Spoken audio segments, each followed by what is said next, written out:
yet 3 days shall Pharaoh lift up thine head and restore thee unto thy place, and thou shalt deliver Pharaoh's cup into his hand. Genesis 35. Then God said to Jacob, Go up to Bethel, and settle there, and build an altar there to God, who appeared to you when you were fleeing from your brother Esau. So Jacob said to his household and to all who are with him, Get rid of the foreign gods you have with you, and purify yourselves, and change your clothes.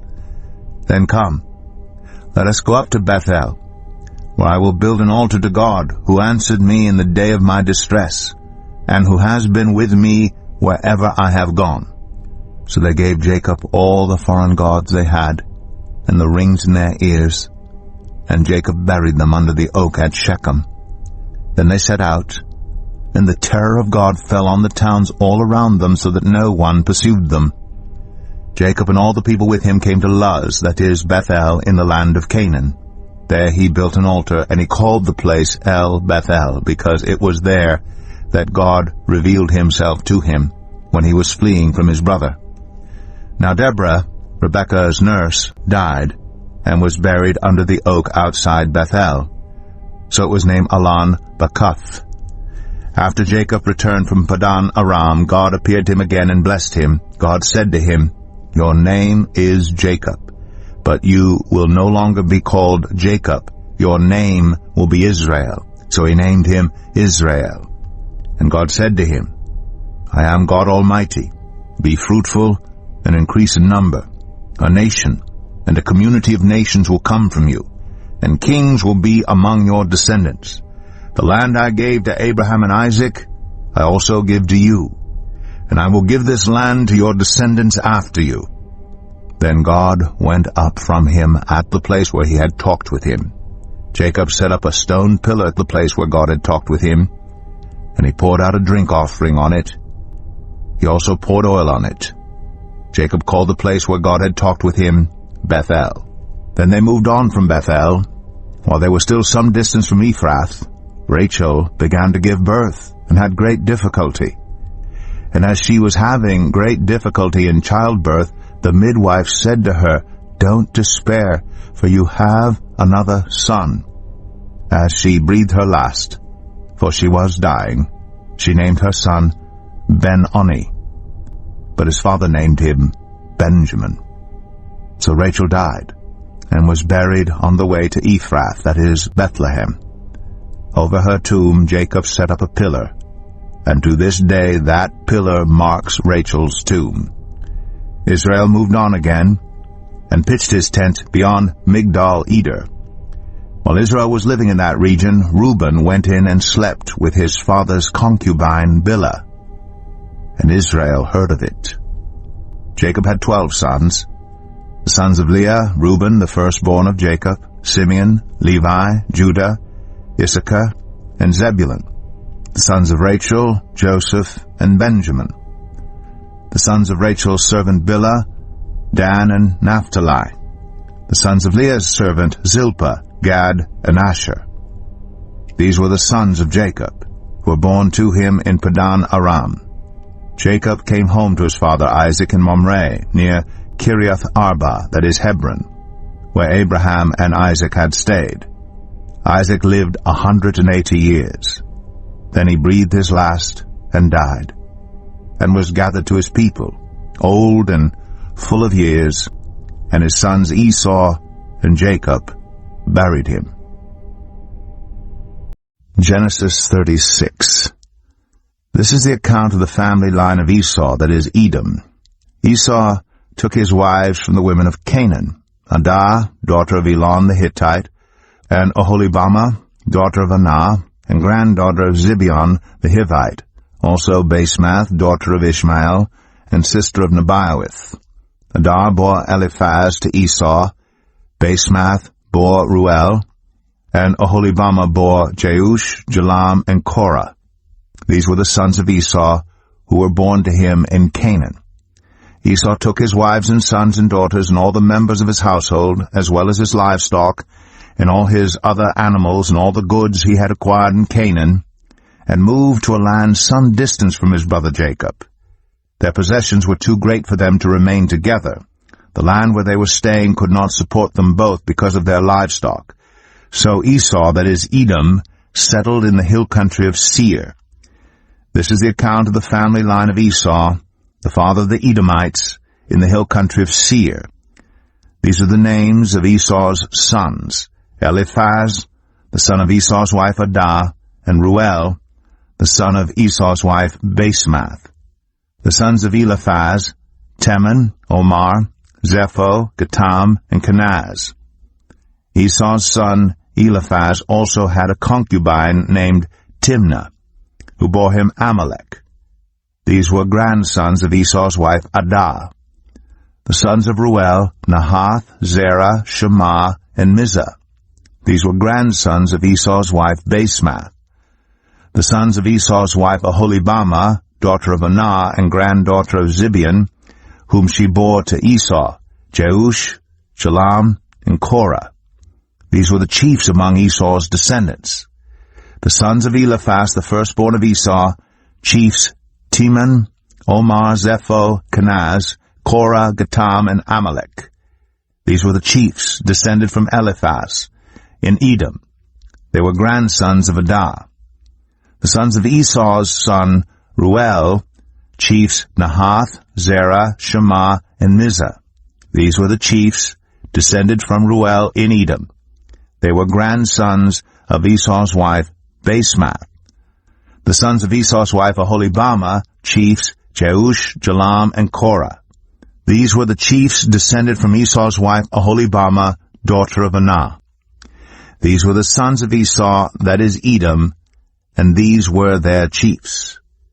These were the sons of Seir the Horite, who were living in the region: Lotan, Shobal, Zibeon, Anah, Dishan, Ezer, and Dishan. These sons of Seir in Edom were Horite chiefs. The sons of Lotan: Hori and Hamam. Timnah was Lotan's sister. The sons of Shobal: Alvan, Manahath, Ebal, Shepho, and Onam. The sons of Zibeon: Allah and Anah. This is the Anah who discovered the hot springs in the desert while he was grazing the donkeys of his father Zibeon. The children of Anah: Dishan and Oholibamah, daughter of Anah. The sons of Dishan: Hemdan, Eshban, Ithran, and Karan.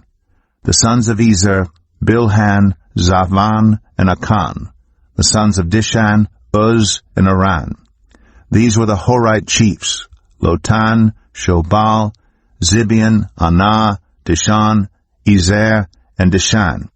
These were the Horite chiefs, according to their divisions, in the land of Seir. These were the kings who reigned in Edom, before any Israelite king reigned.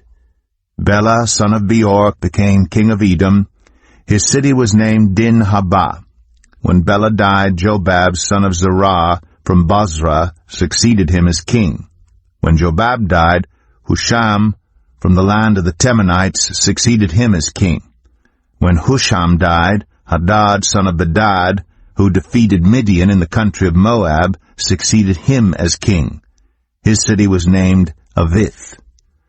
When Hadad died, Samlah from Masrekah succeeded him as king. When Samlah died, Shaul from Rehoboth on the river succeeded him as king. When Shaul died, Baal-Hanan, son of Achbor, succeeded him as king.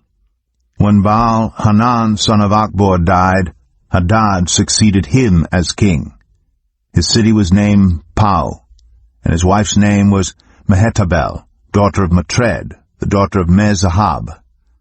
These were the chiefs descended from Esau by name, according to their clans and regions: Timnah, Alva, Jetheth, Oholibamah, Elah, Pinon, Kenaz, Teman, Mibzar, Magdiel, and Aram. These were the chiefs of Edom, according to their settlements in the land they occupied. This is the family line of Esau, the father of the Edomites. Genesis 37. Jacob lived in the land where his father had stayed, the land of Canaan. This is the account of Jacob's family line. Joseph, a young man of 17, was tending the flocks with his brothers, the sons of Bilhah and the sons of Zilpah, his father's wives, and he brought their father a bad report about them. Now Israel loved Joseph more than any of his other sons, because he had been born to him in his old age, and he made an ornate robe for him. When his brothers saw that their father loved him more than any of them, they hated him, and could not speak a kind word to him. Joseph had a dream, and when he told it to his brothers, they hated him all the more. He said to them, "Listen to this dream I had. We were binding sheaves of grain out in the field, when suddenly my sheaf rose and stood upright, while your sheaves gathered around mine and bowed down to it." His brothers said to him, "Do you intend to reign over us? Will you actually rule us?" And they hated him all the more because of his dream and what he had said. Then he had another dream, and he told it to his brothers. "Listen," he said, "I had another dream, and this time the sun and moon and 11 stars were bowing down to me." When he told his father as well as his brothers, his father rebuked him and said, "What is this dream you had? Will your mother and I and your brothers actually come and bow down to the ground before you?" His brothers were jealous of him, but his father kept the matter in mind. Now his brothers had gone to graze their father's flocks near Shechem, and Israel said to Joseph, "As you know, your brothers are grazing the flocks near Shechem. Come, I am going to send you to them." "Very well," he replied. So he said to him, "Go and see if all is well with your brothers and with the flocks, and bring word back to me." Then he sent him off from the valley of Hebron. When Joseph arrived at Shechem, a man found him wandering around in the fields and asked him, "What are you looking for?" He replied, "I'm looking for my brothers. Can you tell me where they are grazing their flocks?" "They have moved on from here," the man answered. "I heard them say, 'Let's go to Dothan.'" So Joseph went after his brothers and found them near Dothan. But they saw him in the distance, and before he reached them, they plotted to kill him. "Here comes that dreamer," they said to each other. "Come now, let's kill him and throw him into one of these cisterns and say that a ferocious animal devoured him. Then we'll see what comes of his dreams." When Reuben heard this, he tried to rescue him from their hands. "Let's not take his life," he said. "Don't shed any blood. Throw him into this cistern here in the wilderness, but don't lay a hand on him." Reuben said this to rescue him from them and take him back to his father. So when Joseph came to his brothers, they stripped him of his robe, the ornate robe he was wearing, and they took him and threw him into the cistern. The cistern was empty. There was no water in it. As they sat down to eat their meal, they looked up and saw a caravan of Ishmaelites coming from Gilead. Their camels were loaded with spices, balm, and myrrh, and they were on their way to take them down to Egypt. Judah said to his brothers, "What will we gain if we kill our brother and cover up his blood? Come, let's sell him to the Ishmaelites, and not lay our hands on him. After all, he is our brother, our own flesh and blood." His brothers agreed. So when the Midianite merchants came by, his brothers pulled Joseph up out of the cistern and sold him for 20 shekels of silver to the Ishmaelites, who took him to Egypt. When Reuben returned to the cistern and saw that Joseph was not there, he tore his clothes. He went back to his brothers and said, "The boy isn't there. Where can I turn now?" Then they got Joseph's robe, slaughtered a goat, and dipped the robe in the blood. They took the ornate robe back to their father and said, "We found this. Examine it to see whether it is your son's robe." He recognized it and said, "It is my son's robe. Some ferocious animal has devoured him. Joseph has surely been torn to pieces." Then Jacob tore his clothes, put on sackcloth, and mourned for his son many days. All his sons and daughters came to comfort him, but he refused to be comforted. "No," he said, "I will continue to mourn until I join my son in the grave." So his father wept for him. Meanwhile, the Midianites sold Joseph in Egypt to Potiphar, one of Pharaoh's officials, the captain of the guard.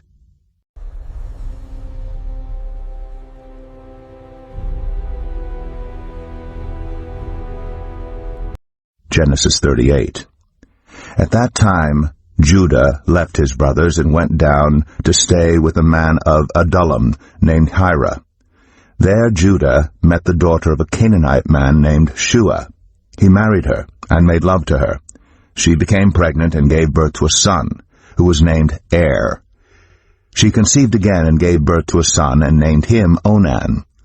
She gave birth to still another son and named him Shelah. It was at Kezib that she gave birth to him. Judah got a wife for Er, his firstborn, and her name was Tamar. But Er, Judah's firstborn, was wicked in the Lord's sight, so the Lord put him to death. Then Judah said to Onan, "Sleep with your brother's wife, and fulfill your duty to her as a brother-in-law to raise up offspring for your brother." But Onan knew that the child would not be his, so whenever he slept with his brother's wife, he spilled his semen on the ground to keep from providing offspring for his brother. What he did was wicked in the Lord's sight, so the Lord put him to death also. Judah then said to his daughter-in-law Tamar, "Live as a widow in your father's household until my son Shelah grows up." For he thought, "He may die too, just like his brothers." So Tamar went to live in her father's household. After a long time, Judah's wife, the daughter of Shua, died. When Judah had recovered from his grief, he went up to Timnah, to the men who were shearing his sheep, and his friend Hira the Adullamite went with him. When Tamar was told, "Your father-in-law is on his way to Timnah to shear his sheep," she took off her widow's clothes, covered herself with a veil to disguise herself, and then sat down at the entrance to Enaim, which is on the road to Timnah. For she saw that though Shelah had now grown up, she had not been given to him as his wife. When Judah saw her, he thought she was a prostitute, for she had covered her face. Not realizing that she was his daughter-in-law, he went over to her by the roadside and said, "Come now, let me sleep with you." "And what will you give me to sleep with you?" she asked. "I'll send you a young goat from my flock," he said. "Will you give me something as a pledge until you send it?" she asked. He said, "What pledge should I give you?" "Your seal and its cord, and the staff in your hand," she answered. So he gave them to her and slept with her, and she became pregnant by him. After she left, she took off her veil and put on her widow's clothes again. Meanwhile, Judah sent the young goat by his friend the Adullamite in order to get his pledge back from the woman, but he did not find her. He asked the men who lived there, "Where is the shrine prostitute who was beside the road at Enaim?" "There hasn't been any shrine prostitute here," they said. So he went back to Judah and said, "I didn't find her. Besides, the men who lived there said, 'There hasn't been any shrine prostitute here.'" Then Judah said, "Let her keep what she has, or we will become a laughingstock. After all, I did send her this young goat, but you didn't find her." About 3 months later, Judah was told, "Your daughter-in-law Tamar is guilty of prostitution, and as a result she is now pregnant." Judah said, "Bring her out and have her burned to death." As she was being brought out, she sent a message to her father-in-law. "I am pregnant by the man who owns these," she said, and she added, "See if you recognize whose seal and cord and staff these are." Judah recognized them and said, "She is more righteous than I, since I wouldn't give her to my son Shelah." And he did not sleep with her again. When the time came for her to give birth, there were twin boys in her womb. As she was giving birth, one of them put out his hand, so the midwife took a scarlet thread and tied it on his wrist and said, "This one came out first." But when he drew back his hand, his brother came out, and she said, "So this is how you have broken out." And he was named Perez. Then his brother, who had the scarlet thread on his wrist, came out, and he was named Zerah. Genesis 39. Now Joseph had been taken down to Egypt. Potiphar, an Egyptian who was one of Pharaoh's officials, the captain of the guard, bought him from the Ishmaelites who had taken him there. The Lord was with Joseph, so that he prospered, and he lived in the house of his Egyptian master. When his master saw that the Lord was with him, and that the Lord gave him success in everything he did, Joseph found favor in his eyes and became his attendant. Potiphar put him in charge of his household, and he entrusted to his care everything he owned. From the time he put him in charge of his household and of all that he owned, the Lord blessed the household of the Egyptian because of Joseph. The blessing of the Lord was on everything Potiphar had, both in the house and in the field. So Potiphar left everything he had in Joseph's care. With Joseph in charge, he did not concern himself with anything except the food he ate. Now Joseph was well built and handsome. And after a while his master's wife took notice of Joseph and said, "Come to bed with me." But he refused. With me in charge, he told her, "My master does not concern himself with anything in the house. Everything he owns he has entrusted to my care. No one is greater in this house than I am. My master has withheld nothing from me except you, because you are his wife. How then could I do such a wicked thing and sin against God?" And though she spoke to Joseph day after day, he refused to go to bed with her or even be with her. One day he went into the house to attend to his duties, and none of the household servants was inside. She caught him by his cloak and said, "Come to bed with me." But he left his cloak in her hand and ran out of the house. When she saw that he had left his cloak in her hand and had run out of the house, she called her household servants. "Look," she said to them, "this Hebrew has been brought to us to make sport of us. He came in here to sleep with me, but I screamed.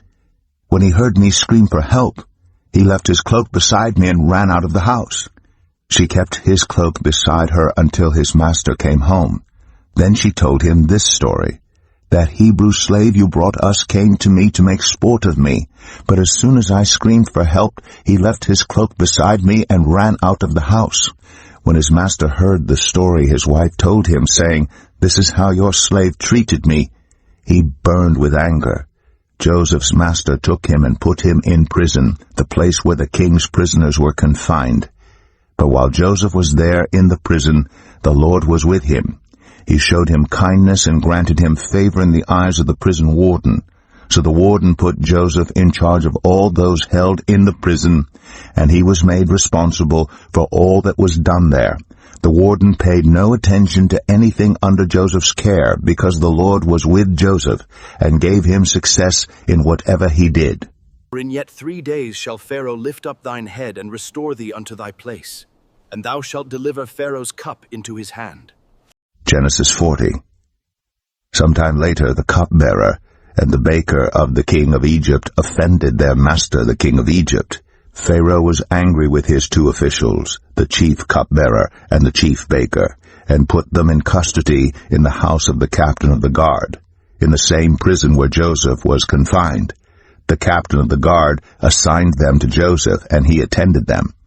After they had been in custody for some time, each of the 2 men, the cupbearer and the baker of the king of Egypt, who were being held in prison, had a dream the same night, and each dream had a meaning of its own. When Joseph came to them the next morning, he saw that they were dejected. So he asked Pharaoh's officials who were in custody with him in his master's house, "Why do you look so sad today?" "We both had dreams," they answered, "but there is no one to interpret them." Then Joseph said to them, "Do not interpretations belong to God? Tell me your dreams." So the chief cupbearer told Joseph his dream. He said to him, "In my dream I saw a vine in front of me, and on the vine were 3 branches. As soon as it budded, it blossomed, and its clusters ripened into grapes. Pharaoh's cup was in my hand, and I took the grapes, squeezed them into Pharaoh's cup, and put the cup in his hand." "This is what it means," Joseph said to him. "The 3 branches are 3 days. Within 3 days Pharaoh will lift up your head and restore you to your position, and you will put Pharaoh's cup in his hand, just as you used to do when you were his cupbearer. But when all goes well with you, remember me and show me kindness. Mention me to Pharaoh and get me out of this prison. I was forcibly carried off from the land of the Hebrews, and even here I have done nothing to deserve being put in a dungeon." When the chief baker saw that Joseph had given a favorable interpretation, he said to Joseph, "I too had a dream. On my head were 3 baskets of bread. In the top basket were all kinds of baked goods for Pharaoh, but the birds were eating them out of the basket on my head." "This is what it means," Joseph said. The 3 baskets are 3 days. Within 3 days, Pharaoh will lift off your head and impale your body on a pole, and the birds will eat away your flesh. Now the 3rd day was Pharaoh's birthday, and he gave a feast for all his officials. He lifted up the heads of the chief cupbearer and the chief baker in the presence of his officials. He restored the chief cupbearer to his position, so that he once again put the cup into Pharaoh's hand. But he impaled the chief baker, just as Joseph had said to them in his interpretation. The chief cupbearer, however, did not remember Joseph. He forgot him.